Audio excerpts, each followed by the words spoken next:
Yes 1 2 3 start.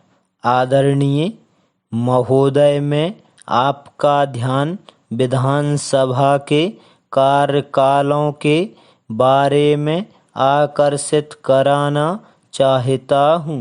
अगर आप इनकी ओर ध्यान देंगे फिर पता चलेगा कि प्रायः साल भर में लगभग 70-80 बैठकें होती हैं। अधिक न होने के लिए 2 कारण दिए जाते हैं इस संबंध में। प्रथम दृष्टिकोण तो यह है कि उनके पास कार्य नहीं है, और दूसरा दृष्टिकोण यह हो सकता है कि अधिक बैठकों से खर्च ज़्यादा बढ़ता है। एक बात यह भी है कि जब तक बैठकें होती हैं तब तक अन्य कार्य कार्यालयों में नहीं हो पाता, जिसका प्रभाव पूरे तंत्र पर आवश्यक पड़ता है। मेरी व्यक्तिगत राय से दोनों तर्क सही नहीं हैं। शायद इसका कारण यह हो सकता है कि नियमों का पालन दृढ़ता से नहीं हो पा रहा है। दूसरा यह है कि नियमों को परिभाषित के रूप में परिवर्तित नहीं किया जाना भी हो सकता है।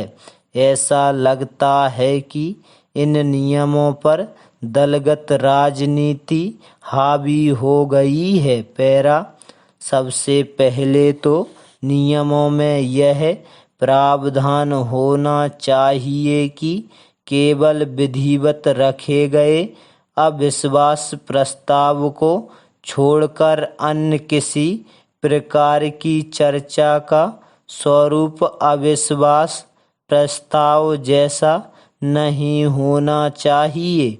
यदि ऐसा हो जाता है तो कार्य स्थगन प्रस्ताव, कटौती प्रस्ताव इत्यादि से भयभीत होने का डर नहीं रहेगा।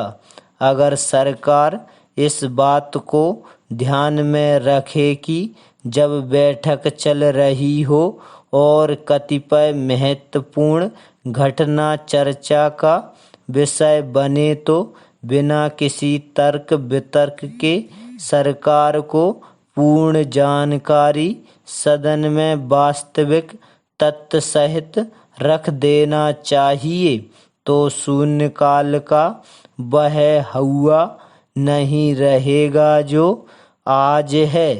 हालांकि हाल के वर्षों में इस दिशा में कुछ परिवर्तन हुए हैं, वे काफ़ी नहीं हैं। अब इस बात पर भी यही विचार होना चाहिए कि स्थगन प्रस्ताव का जो नियम है वह कहाँ तक उचित है। अध्यक्ष महोदय, चाहे तो इसके स्थान पर प्रतिदिन अंतिम 2 घंटे ऐसी चर्चा के लिए रख सकते हैं जो माननीय सदस्य चाहते हैं।